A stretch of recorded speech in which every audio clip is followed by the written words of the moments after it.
Hi. Good to be here. Thanks. I'd like to thank Dale, wherever he's at. He's relaxing somewhere. There you are. Dale asked me to come here and talk with you.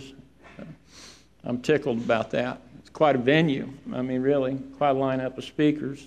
John, who talked Thursday night, if you weren't here, he's on fire. He's jacked up about this thing. He's from Texas, Dallas, big town, Dallas. Big D, they call it, Big D. Keith and Sue. Keith was wonderful yesterday. They're from out in California, the West Coast. Looking forward to listening to Sue. Peter and I have known he's from the East Coast, Boca Raton. Those of you who don't know where that's at, it's pretty swanky. And I suppose that I'm the token guy from the flyover states, is what I am. Yeah. I'll come from a county that's got 11,200 people in the whole damn county, right? And I don't fit anyplace else, right? My hope is that even though don't come from a heavily populated area, that you'll be able to find a thread that connects me with all these other wonderful speakers that we've had this weekend. I hope. That's the hope I'm bringing to you. That you can find a commonality in our suffering and a commonality in our joy and the release from that suffering. I'd also like to thank Roanne for just being her. That ain't no kidding. I'd thank James, but he bailed on her. Somebody really needs to talk to him about that, you know. I think you ought to do it.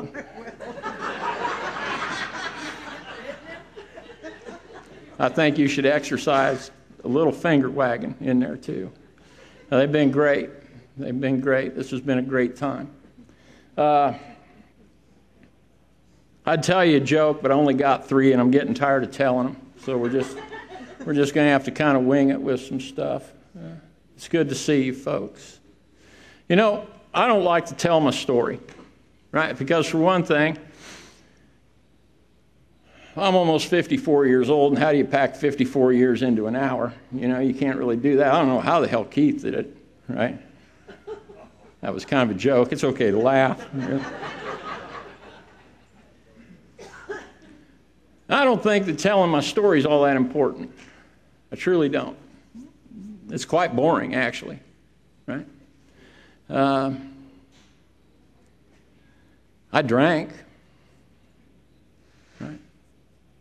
I called the cops to get me inside my car one night because I couldn't get in the car. I handed him the car keys, and he unlocked it for me. I said, thank you.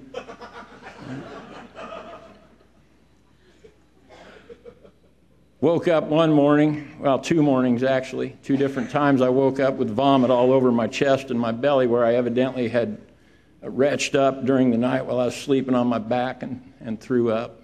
That was a close call, right? I went to the bathroom and forgot to unzip my pants. That's bad in a discotheque. That's really bad. It's not good. Hard to pick up chicks that way, right? Right. I've had some run-ins with some folks. I've been thrown into a bar. A lot of folks get thrown out. I got thrown in. I'll tell you that story, right? I was in Cocoa Beach, Florida, and I was in a beer joint, pretty big beer joint. I suppose they'd call it a club. And there was a couple of girls in there that I don't know whether I had a fancy for them or they had a fancy for me, but there was about a half a dozen local guys that had a fancy for them, so it created some friction. And the bouncers in this club made those guys leave. And I'm not much of a fighter. Well, I ain't a fighter at all, right? But anyway, one of these guys said something to me on the way out that you just can't leave that lay and keep your twins where they belong, you know? So I waited for him to get outside for about 30 seconds, and then I made a break for the door. And by the time I got out the door, they were probably about from here to the back wall. And I take off running, and I got, probably about from me to you, and I yell at him, hey, you effer, right?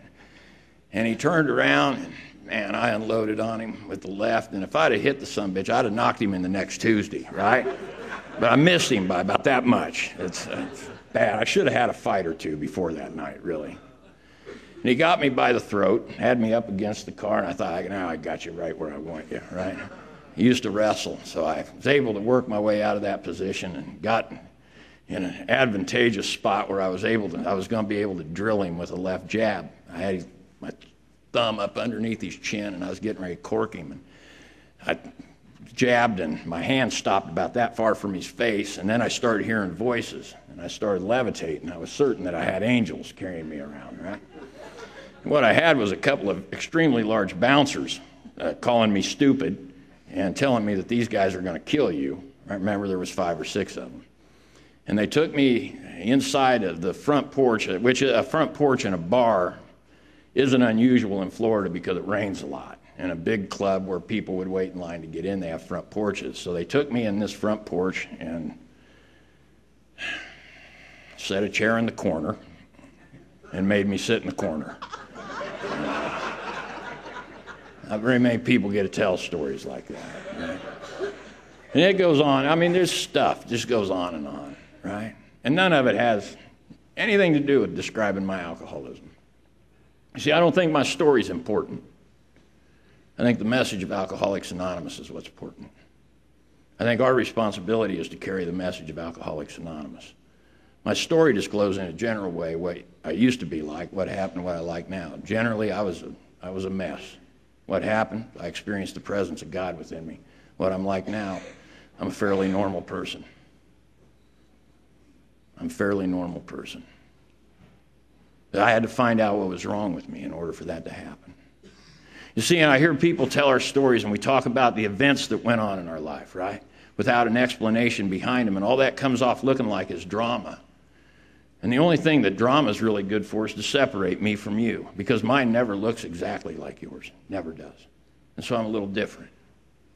And I lived in AA like that for several years because I had no place else to go. Seriously, I was done drinking. I was done drinking. And I didn't know what to do with it. And because of that, I became frustrated. Talked about it this morning in the workshop. I don't like repeating myself. So I got to try to think of a way, let God bring out experiences that I didn't share with you this morning. And in that frustration of being in AA for several years, 6 years, I had just about as much fun being sober as I could stand. And I met a guy. Right? And he recognized right away, actually what he was he was a speaker that I hosted at a roundup. Be careful, right? That stuff rubs off on you. And through the course of the weekend, he convinced me that he knew stuff about alcoholism and about Alcoholics Anonymous that I'd never heard from anybody. I'd never seen anybody like it. What happened that weekend, and I'll refer to our book, the book Alcoholics Anonymous, because I believe that is our message. I truly do. What happened to me that weekend is what they describe on page 18 of that book.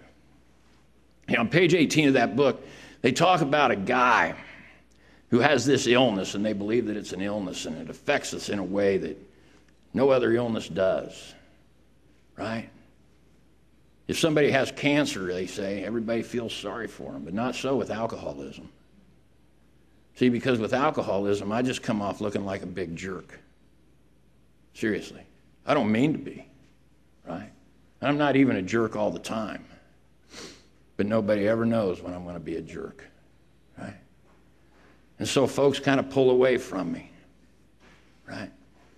Folks tell me to quit, call, and collect. Folks say stuff like, don't come around here no more. And I start to feel isolated. Like nobody else really gets me. Like I don't fit. Like I don't belong. Like there's something bad wrong with me.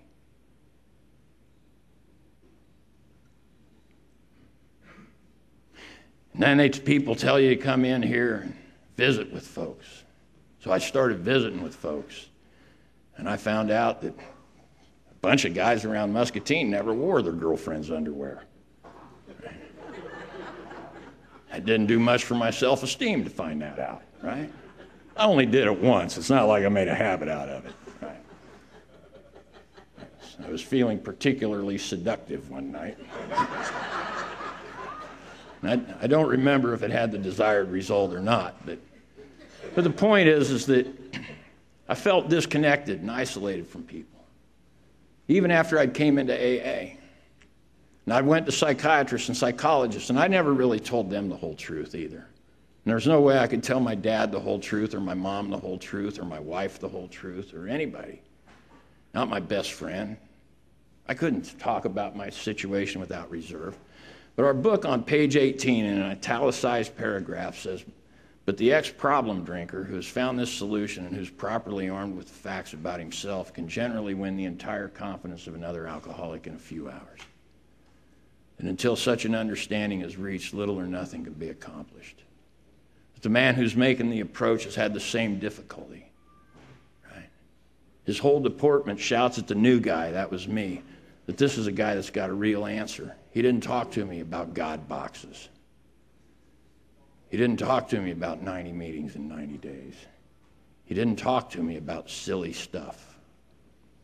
He talked to me about an insane mind that's driven by a spiritual malady that has no alternative but to escape that madness through the effect produced by alcohol. And then when I get that alcohol in my system, it produces a craving that goes beyond the power of anything anything on earth, and seemingly not even of this earth, that can stop me from drinking once I start.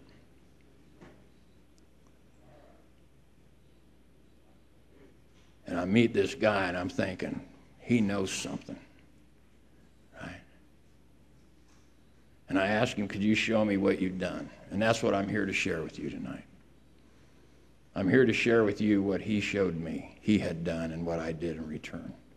He said, the first thing we got to do is we got to figure out whether you have alcoholism. And I thought, man, I've been in AA 6 years. What, do you think this has been a joke?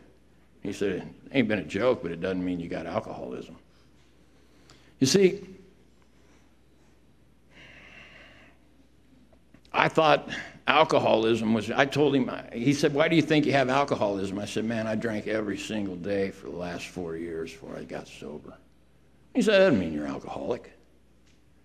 And I said, well, what's it mean? He said, maybe you're just bored, right? And I started talking to him about the drama with the cars, losing cars, wrecking cars, just the stuff. He goes, that ain't it. And he started asking me questions about when I drink, can I control how much that I drink? And see, what I found out is the first step can come at me from two different places. One of them is where I'm an unwilling participant, and somebody's shoving medicine down my throat that I really want to spit out as soon as I can. I don't want anything to do with it. I believe those people aren't ready yet. There's nothing more tragic than watching somebody in Alcoholics Anonymous that's not done drinking. That's a sad, sad story. And I believe the other place that the first step can come from is one simply of an explanation. It explains what's wrong with me. I used to get drunk. I wasn't a violent drunk. I haven't drank whiskey since about 1981. There's a reason. I don't know if there's any factual stuff. I know it's factual because it's my experience, but I don't know if there's a biological thing. But whiskey gives me a parakeet ass and an alligator mouth. That's what happens, right? My mouth makes promises that the guns don't hold up, right? And so I decided I need to not drink whiskey anymore. So I go to rum, right, and tequila. I've drank a barrel full of tequila, and I've never, to my knowledge, had one sip of Cuervo. I was a Cortez man. Anybody ever drink Cortez tequila? That's why my throat sounds the way it does. I'm convinced of it. So I didn't understand. See, I thought all this stuff made me alcoholic. And this guy brought facts to me.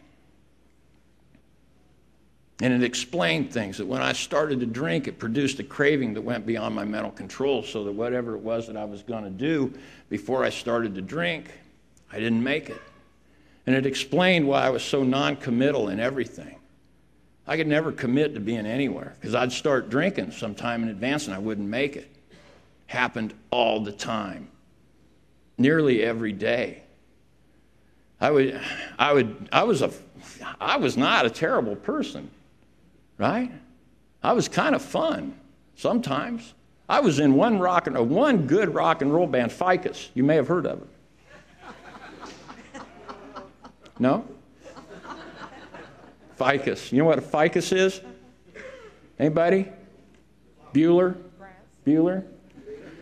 No. Now imagine.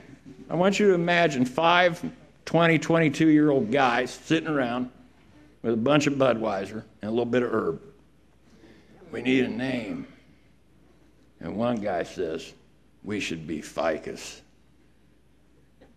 Dude, what's a ficus? Ficus is the leaf that Adam and Eve covered their genitalia with. Oh, that is so rock and roll, right? So we became Ficus, right? I was a great rock star. I really was. There was some we were playing a gig one time, and I did a big old Birdman strum and tore my thumb off. That was a bad deal. Looked very punk on the white Stratocaster, the blood dripping down and stuff. Another time I got to dancing. I don't dance very well, and I fell up against the wall with my back up against the wall and my feet about that far out, and it was something, swear to God, straight out of This Is Spinal Tap. I had no alternative but to keep playing and let my feet slide out so that my ass slid down the wall, and I ended up finishing the song sitting on my butt playing this, and the drummer is dying, right? You can't kick a guy like that out of the band. Hell, he's fun. And I had these things going on, right? But eventually, I got asked to leave because I couldn't make it to practice. Or when I did get to practice, I was drunk, right? And it doesn't matter how much I want to be there, how much I want to do it. And I thought what that meant was that I didn't care. And I thought it meant that I didn't love people. That's not true. I had a friend I still have him, who took care of me. He really did. He was a good guy. He was a good guy. He was the kind of guy. I went to a small school. I told you I live in a county where there's 11,000 people in the whole county. I live in the house that I grew up in. I got history where I'm at, right? People know me. That's why I won't buy my dog a life preserver. I mean, what the hell am I going to say if I run into somebody at the river and my dog's got a life preserver on? Those guys would kill me, right? But I had this buddy that he'd take me home, right? So I wouldn't drive and get myself killed. He'd let me stay at his house every once in a while when I'm in between houses, right? He just did nice stuff for me, you know. He's not a drunk. He's just a nice guy. And I just would always fall short with him. You know what I'm saying? I loved him, and I didn't mean to take advantage of him, but I did. Like, we'd make a date to go somewhere, and I'd get started drinking 3 hours before, and I wouldn't make it. I'd stand him up again. And that just went on, and after I'd been sober about a year or so, I didn't know much about amends, but I knew enough to know that if something's really weighing heavy on my heart, I need to go try and clear it up, so I go to this guy's house. And he's hugging me. Dude, it's good to see you. Yeah, bro, yeah. What are you doing? I said, well, I'm kind of here to, I've been kind of a jerk, man. What do you mean? I said, you've been really good to me for a long, long time, and I haven't really reciprocated. I've kind of just took advantage of you and haven't been the kind of friend that you deserve. And he said, what do you mean? And I said, I don't know. I just fall short all the time. I said, like your wedding. I feel terrible that I didn't come to your wedding. I feel terrible about that. Shit like that. I just wish that I had been a better friend to you. And he says, yeah, we're sitting on the couch, and he reaches down underneath the coffee table, and I'm talking. He's sitting with this book on his lap, and I keep talking about how terrible I feel about blowing off his wedding. And he says, before you go any further, just a second. And he lays this photo album down on the coffee table. I said, is that me? Prettiest blue, powder blue tuxedo you ever did see, right? Hell, I was in the wedding.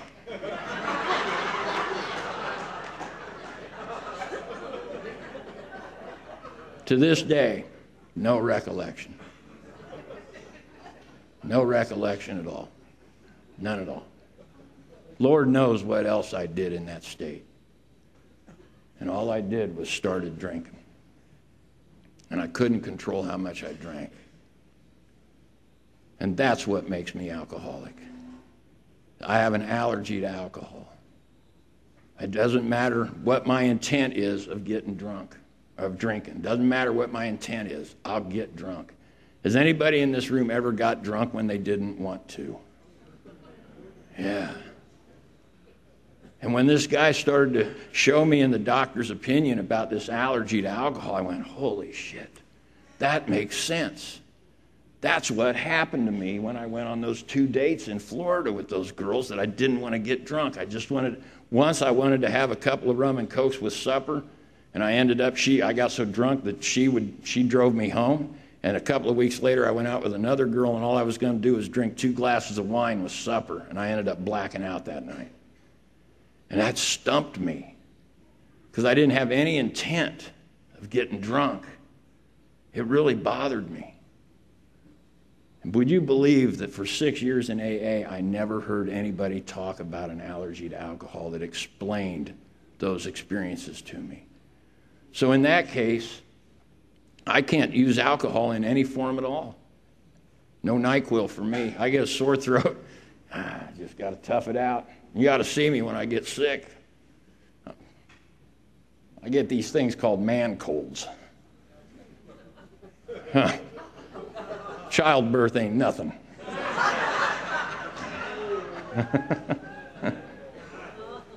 I just have to suffer through it. No NyQuil. No mouthwash with alcohol in it. Because I don't know, my body just reacts. I'm allergic to it.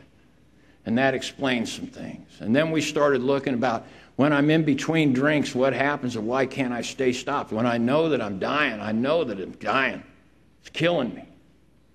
Why do I continue to drink? Why do I go back to it? Part of it's that allergy just won't let me go. But other times, no, I had a little bit. I stopped drinking for a week a couple of times. And in all seriousness, by the 5th day, it was bad.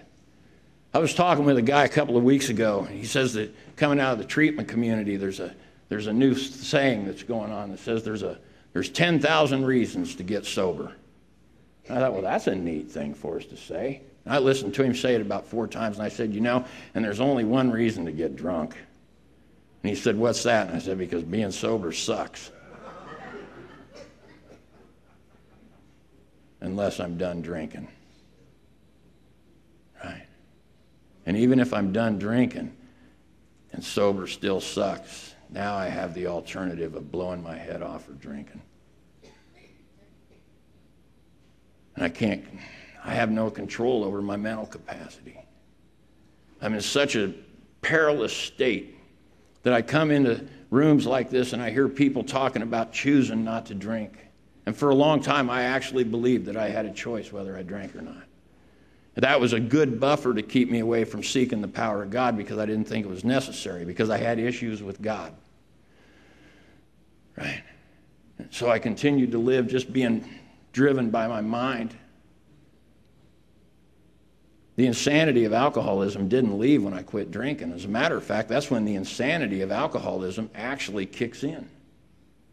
Alcoholic insanity occurs between drinks. That's what takes me to the next drink. And pages 23 to 43 describe that wonderfully. I have this insatiable need to control and enjoy my drinking. One day I'm going to get it right. And then maybe one day I figure out that I can't get it right, so I come into AA, and I'm going to do everything in AA to do what I can do to control and enjoy my drinking by not drinking. I'm going to get involved in service commitments. I'm going to go to meetings. I'm going to go to the dances.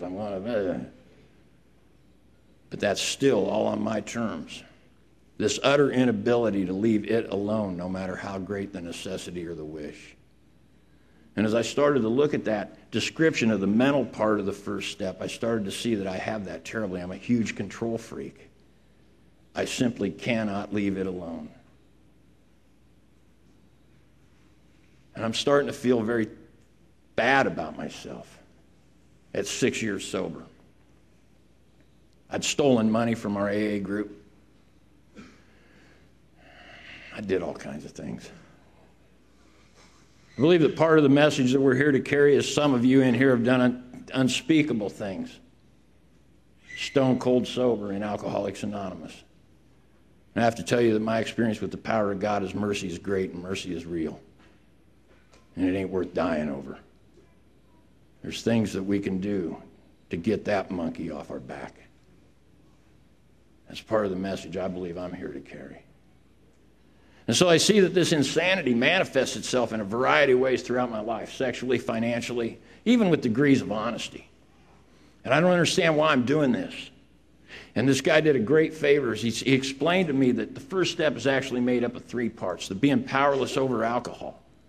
I'm powerless over alcohol physically. Once I start to drink, I can't control how much I drink. I'm powerless over alcohol mentally. I can't keep myself from drinking. And then there's the spiritual malady, that my life has become unmanageable.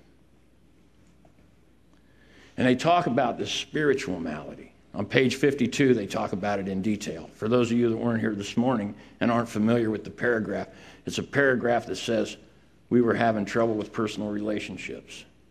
We couldn't control our emotional nature. We were a prey to misery and depression.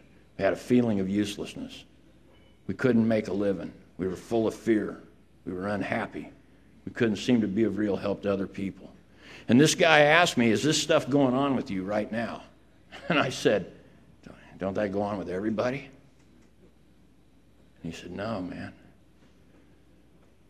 And I started to see that problem had been with me for my whole life. That ain't something that alcohol produced in me. That stuff had been going on with me since literally since my first memory. My first memory, 3 years old, I was hiding behind a toilet in the basement while there was some violence going on upstairs. Right? And I wanted to play a hero for my sister, but I was too scared. I was paralyzed by fear. I was having trouble with personal relationships. I have a son-in-law who's a psychologist, and he assures me that a 3-year-old wanting to beat mommy up is not part of the normal growth and development of a young human boy. He said, you were having trouble with personal relationships at 3 years old, Rick. And by the time I got in school, it just got amped up. So that when I'm 13, you know, I have 2 big sisters. And I don't have any pictures of me from the time that I was, 6 or 7, till I was well into my 30s. And my sister Kathy had been saving some pictures. And she gave them to me a few months ago. And I just kept them in the envelope. And a few weeks ago, I got those pictures out and looked at them. There's a picture of me at 21. About 20, I was about 20 or 21. Good-looking young kid. Bright eyes, hopeful, right? Clean. 1 year later, one pissed off dude, violent looking, aggressive. That bothered me, but the next one bothered me even worse. It was my 7th grade class picture, and I looked at that baby, a baby. And that was the kid that got drunk the first time. Oh my God. I was a baby. And that day when that happened, that first time I got drunk, changed my life. You see, I ended up staying the night with a buddy of mine in his dad's garage, and he had stole some beer from his dad. And I don't know how much beer I drank that night, but I drank enough to know and enough to experience the sensation that I don't ever want to feel any different than this again. And I've said it a million times, I didn't become faster and stronger and better looking. I just simply was at peace. I wasn't scared. I wasn't worried. I wasn't having trouble with personal relationships. Right? I wasn't worried about what people thought about me. I was okay. My emotions were not any part of the deal. It's like my emotions got neutralized. The fear had gone away. Right? I was at peace. And that was a big deal. That's the kind of thing a soul like mine don't never forget. And then I got really, really sick. I got sick enough that every time I thought about beer for the next year, I gagged. Right? And then I got drunk again. And exactly the same thing happened.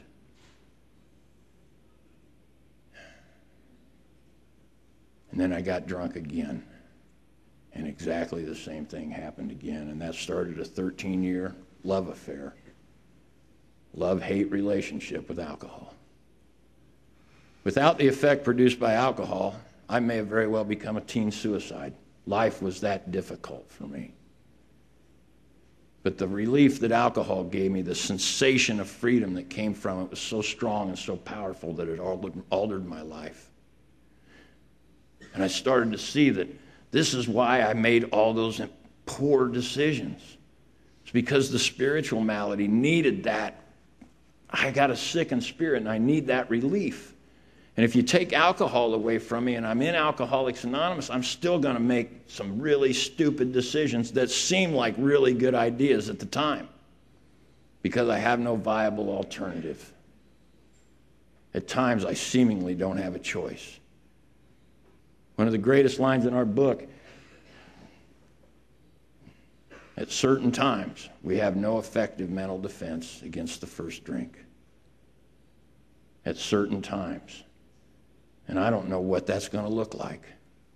See, I have all these ideas about what I'm going to look like when I pick up that drink. I'm going to be mad. I'm going to be sad. I'm going to be hungry, angry, lonely, or tired. Right? Remember that one?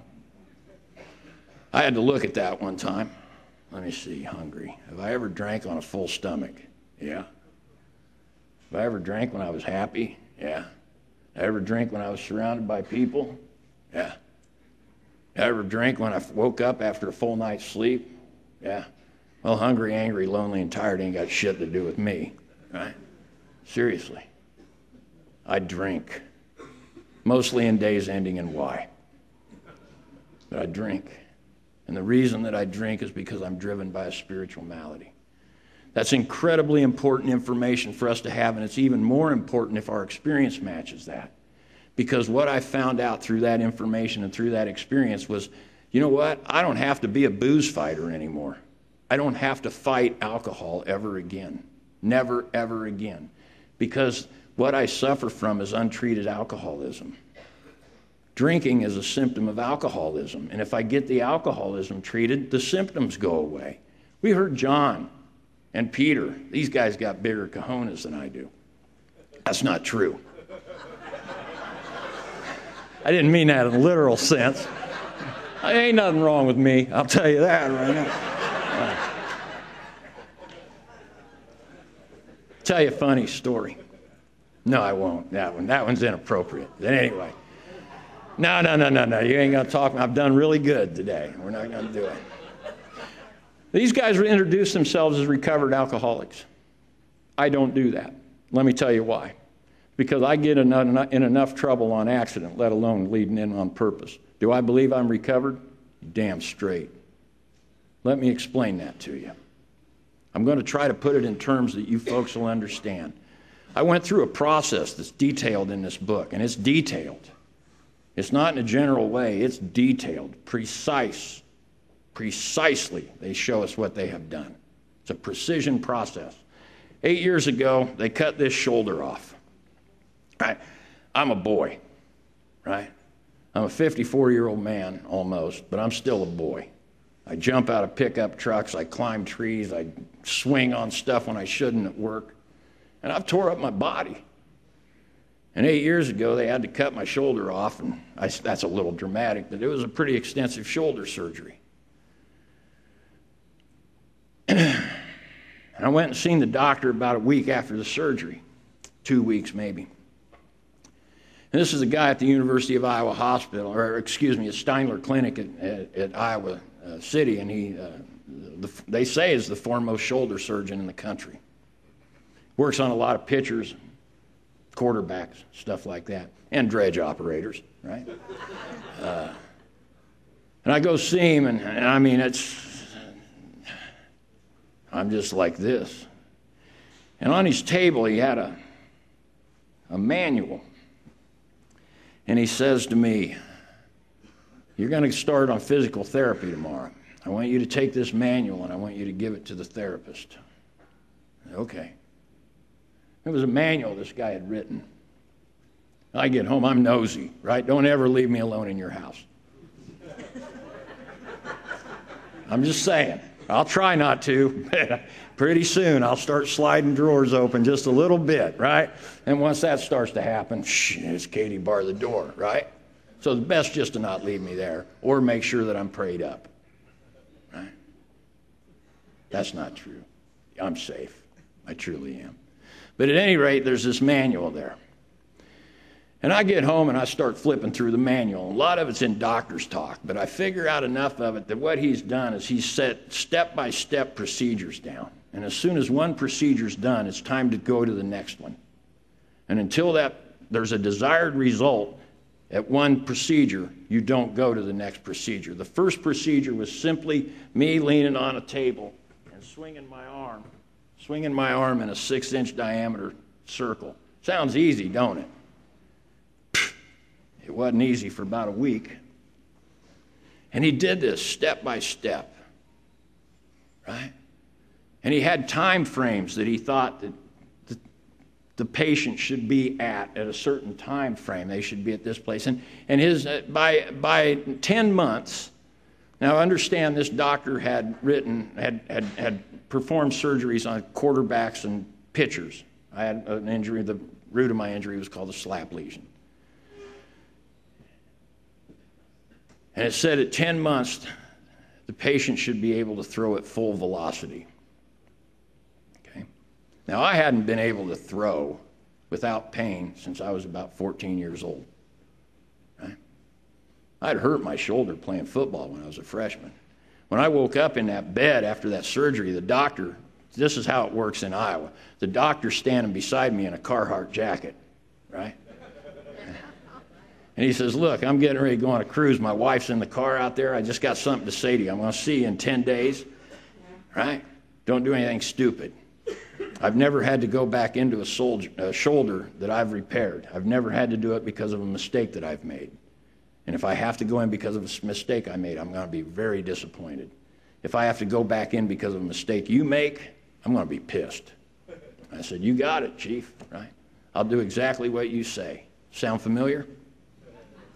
This is a guy that knows what to do. I'll do exactly what you say. And I did exactly what he said. We went through this. We did what the therapist had me do. We went through this step-by-step procedure. About 6-7 months after the surgery, I'm feeling pretty good, right? And I work at a sand pit, and there's rocks everywhere. So I'd pick up a rock. I'm thinking, I'm going to throw this rock in the pond. And I did. And I threw the rock, and when I threw it, I screamed, because I knew it was going to hurt, and it didn't hurt. And I looked like Opie Taylor out there throwing rocks in the pond, and I'd recovered. I had followed a step-by-step procedure, and the condition that I was in before the procedure had been annihilated, been eliminated. I had recovered from that condition. The spiritual condition and the state of mind that is active alcoholism for me, I've recovered from that, from a seemingly hopeless state of mind and body. I came to believe that the power of God could take me to this place. That took some doings. But once I experienced the presence of God within me, and we've all got that, I simply made a decision that God could do with me whatever God wanted the rest of my life. That doesn't mean I don't get willful. That doesn't mean that I don't make mistakes. But it does mean that I fully understand that what goes on in the dark is going to come out in the light. There ain't no way around it. Just the way it works in the spiritual world. And I got some news for you.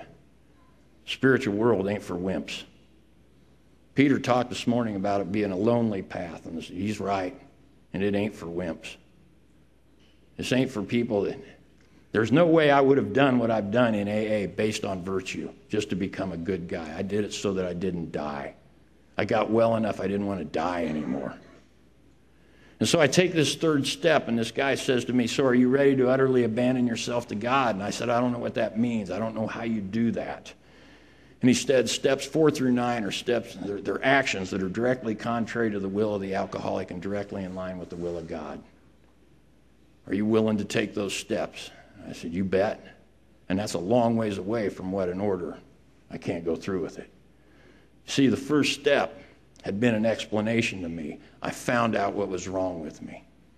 And so you didn't have to shove the medicine down my throat anymore. Right? I had two alternatives. One was to go on to the bitter end, blotting out the consciousness of my intolerable situation. The other was to accept spiritual help because I wanted to, and I wanted to. And he said, okay, make a list of all the people, institutions, and principles with whom you're angry. We call that a fourth step. People say that that's a terrible place to be. Terrible. It ain't terrible. You know what? The only thing that's bad about writing an inventory is not writing the inventory. That's when it goes south. I worked on that inventory every day. Every day. A minimum of 4 hours a day. Now let me explain something to you. I'm not independently wealthy. Matter of fact, some people would say I'm financially challenged. I don't think I am. I pay my bills every month. My house payment's 2 months ahead. My car payment's 4 months ahead. Right? I ain't got much spending cabbage, but I own a house. Well, me and the bank does. Right? And I'm good for it. So for me to write this inventory and work on it 4 hours a day, that was a sizable commitment for me to do that. See, I had 2 little kids. And I had a yard to mow. And I had a wife. My wife didn't really care whether I stuck around or not, right? She was ready for me to go. But she said, we'll see what happens through the first 5 steps of AA since you've made a commitment to do them. She didn't ask me to leave for another 17 or 18 years. That's another story. It worked out okay, too. But I knew that this inventory was the only thing that I had to back up the decision that I'd made to put my life in God's hands. That's the only thing that I could do. And so I worked on this inventory. I would take my inventory to ball games, and I'd sit I had a minivan of all things, for God's sakes. Can you imagine a guy like me in a minivan? That don't happen to cool people like me. Right? Those girls that waved at me when I was on the Sportster, right? They see me in the minivan, they went, right? And in between innings, I'd write my inventory. When the kids' teams was up to bat, I'd write inventory until my kids got up to bat. I didn't watch TV. I wrote inventory. If I had time to watch TV, I wrote inventory. And I did that for about 2.5 months. My first column was easy. All I had to do was think of folks. It says we listed the people, institutions, and principles with whom we were angry. I thought this will be easy. I'm a pretty mellow guy. About 230 names on it. And then we did a 4-column inventory. I ended up with 5 subject notebooks about this thick, full of inventory. Fear inventory, sex inventory, and then I did a 5th step. And I walked out of that 5th step and I felt terrible. I didn't feel like I could look the world in the eye, like I was alone I could be in perfect peace and ease. That stuff didn't happen. And I want to explain to you why. Because the fifth step's about admission. The first step is about admission. And this guy that was my sponsor at the time, I told him I feel exactly like I did at the first step. And he said, they're both about admission, Rick. And I said, dude, I told you everything. I didn't leave nothing out. I told you everything. I let everything out to you. And he said, you don't get it.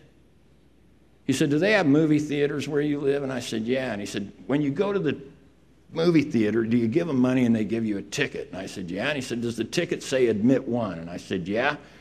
And he said, so this admission, are you paying them to let you in the movie or to let you out when the movie's over? And I said, well, I'm paying them to let me in. And he said, admission means to let in. And in that fifth step, I admitted to myself, to another human being in the presence of God, what I had done with my time on earth up to that point. And I became willing to be changed. And that set the stage for the sixth step and the seventh step. I could do a whole big heady talk about the seventh step. It's essentially this: I can't change me. I can't do it. I try, and I can't do it. That doesn't absolve me of responsibility, but it simply means I don't have the power to change me. It also means that I'm no longer in the business of deciding what's cool about me and what's not cool about me. This is all up to God. I said that prayer as I sat up here today.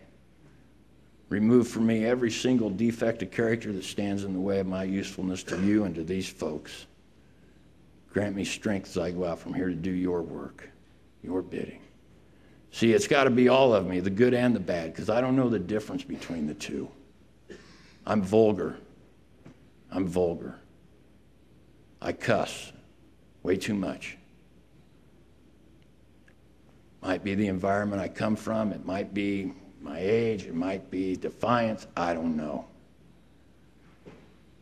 And every once in a while, I really start to kick myself because I'm so vulgar. And I think it offends guys. And then there's always one guy that'll come up to me and say, dude, I'm so glad that you talk in terms that I get. Don't ever think that you have to become righteous. Just be you. I'd like to be good, but I can't. So the seventh step is all about taking those defects of character that stop me from loving you, that stop me from being an agent of love, being actively involved in you, that stops me from answering the damn phone when I look at the caller ID and go, Sean again, Jesus. Blah, blah, blah, blah, blah, blah, blah, blah. I don't really do that, Sean. Well, maybe a little, right?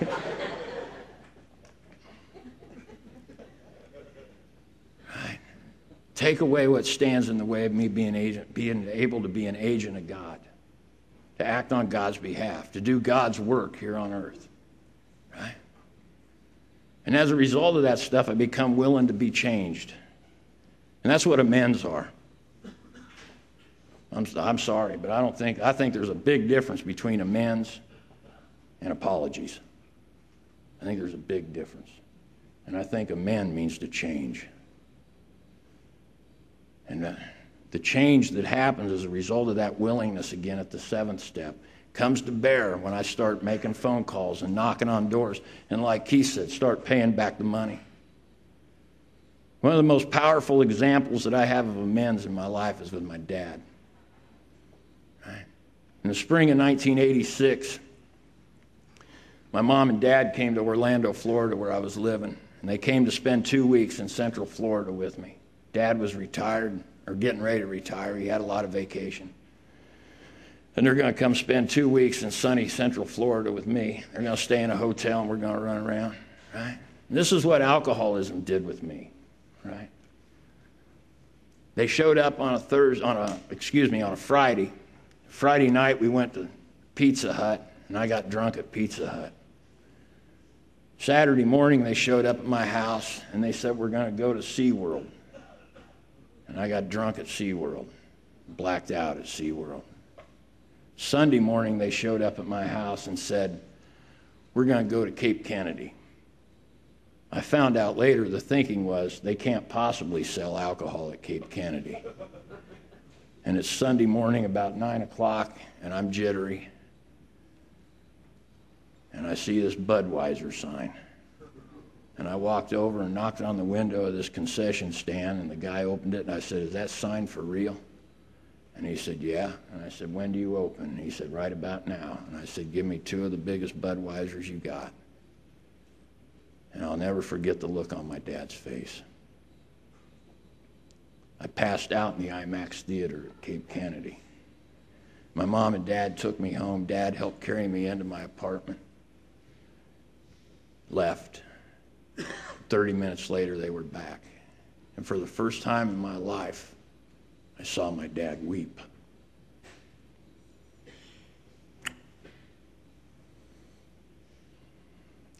He said, don't collect calls on me ever again. I'll not answer the phone. I'm not going to watch you kill yourself. I'm not going to take any part of it. I no longer have a son. Goodbye. Dad, wait. Goodbye. And he left. Several years later, I'm sober. And I show up at their house, the house that I live in now. There's a room in that house that I have guitars in. Every time I go in there and play those guitars, I stand in the place where I went through delirium tremens. No dad should have to watch his boy go through that stuff. And I did that to him because I refused to go to a hospital, because I was afraid that they were going to put me in some loony bin and never let me out. So I detoxed in my mom and dad's spare bedroom. And I come to make amends to my dad, and I start talking to him about the stuff that he said, no. We're not going to hear that. I said, all right. Well, there's this issue about the money, Dad. And he said, what about it? And I said, I got to pay you the money. He said, do you have any idea how much money you owe us? I said, not really, but I figured you and Mom did. He said, oh, your mom knows. And here she comes down the hall with a tablet, right? Swear to God, a friggin' tablet with dates and shit on it.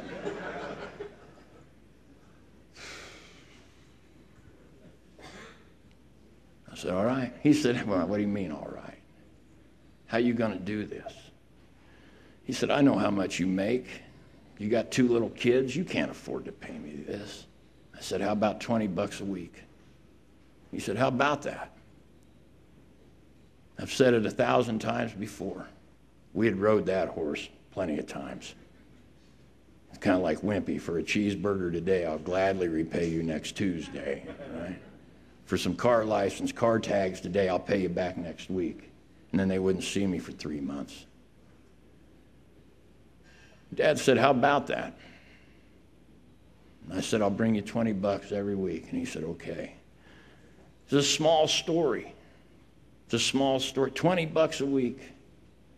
Driving 2 miles over to Mom and Dad's house, eating cake and pie with them on Friday night, Saturday morning, drinking coffee, letting my kids run around, giving Dad $20. Now, I did that for 3 or 4 months. One Saturday morning, I went over and I gave him the money. And he slid it back to me. And I slid it back to him, and he slid it back to me. And I said, Dad, you got to take the money. I got to do this. And he said, I know what you're doing. And if I forgive you your debt's forgiven. And your debt's forgiven. I don't want your money. And I said, Dad, I got to finish this. I got to do it. And what he said to me was, it was never about the money.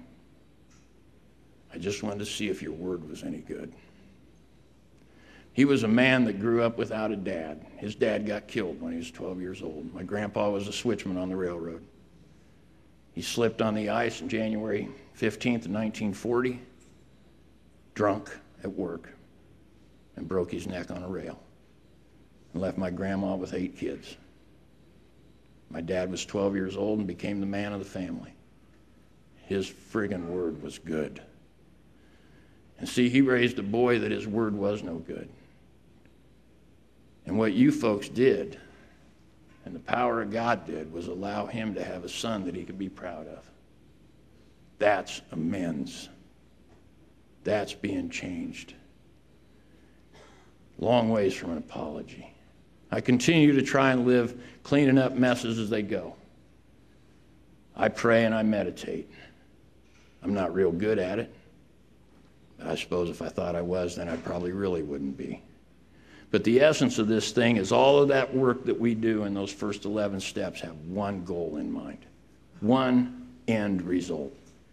The ability to carry this message of mercy and love to those who suffer from alcoholism. Not those who drink too much, but those who suffer from alcoholism. The suffering, the pain, the confusion, the fear that cannot be satisfied, that cannot be explained. And we're able to carry a message to those people.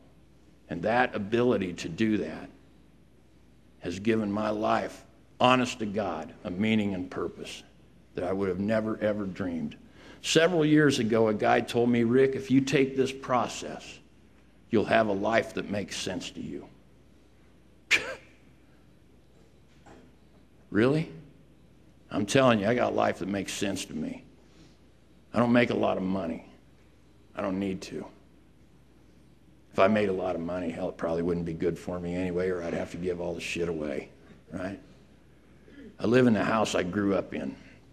I have history where I live. People know me where I live. I have grandkids now. I don't like them, but I got them. Well, if you met them, you wouldn't like them either, right?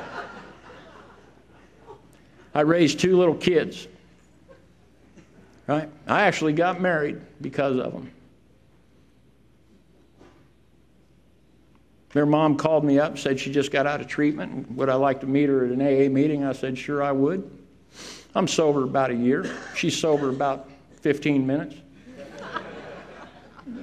After the meeting, I said, what do you think of that? And she said, I liked it a lot. And I said, what are you going to do now? And she said, nothing. And I said, you want to go get an ice cream cone or something? She said, oh, I'd love to. I said, what do you think about me moving in with you? Right?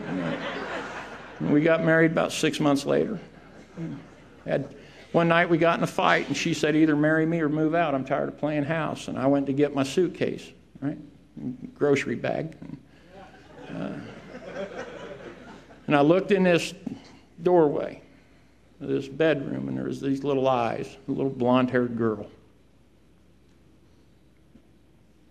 And I got sick.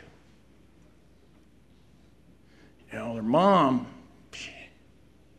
I'm a misogynistic son of a bitch in an untreated state. I knew I could leave her. I could be shacked up with another girl in 2 hours. That ain't no big deal. But that little girl was looking at me. See, for 6 months, I'd been pretty important to her and her brother. And I didn't mind pulling the pin on their mom. Something just wouldn't let me pull the pin on them kids. So I turned around and went back in and said, well, I suppose everybody ought to get married at least once. Let's give it a whirl. We did. We gave it a whirl for 18 years, right? We got 2 good kids. I work for my son. I work for my ex-wife's family. My son is my boss. No shit. It ain't a bad gig, really, right? It's what my wife tells me. He ain't going to fire you. He'll never be able to come to Thanksgiving again. I'm like, oh, yeah.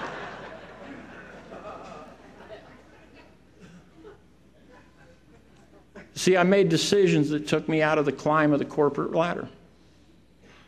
I made decisions to love. I made decisions to take too much time off of work to be counted on in the corporate structure. I work on a dredge by myself with my dog, and I get to come be with you guys, right?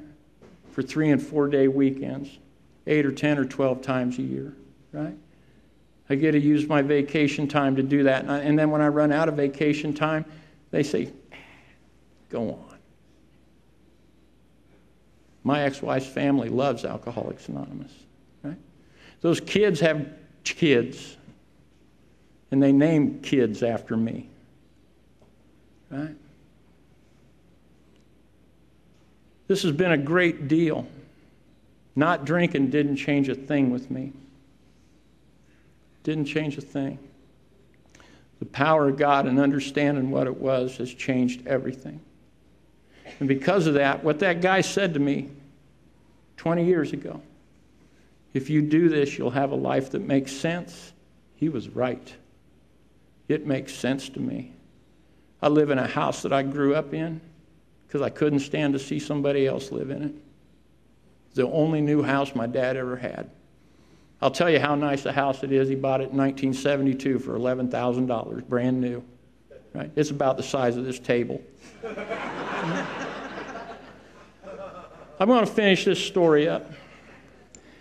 You guys have been good to me. You've listened well. And I wasn't very funny. I'm sorry about that. But I'm going to try and sum this up with a story that's a little funny, but not really.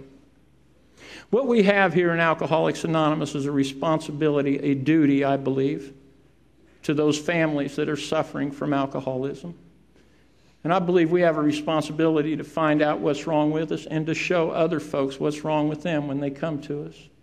And we need to know what to do about it. We need to be able to identify the illness of alcoholism. Several years ago, I was on a motorcycle ride. Went to every little town in Iowa has some kind of a pork chop days or bratwurst days or let's get drunk for 3 days, right? And we end up in a little town and they're having tenderloin days or something on Saturday and it's just in time for the parade. And I'm sitting there with my buddy Hartman. Oh, part of my AA group. By the way, I'm a member of the Gaunt Prospector group, Muscatine, Iowa. It's a great name for an AA group. It says a lot about who we are. And it's not the best AA group in the world, by the way. It's pretty lousy, actually.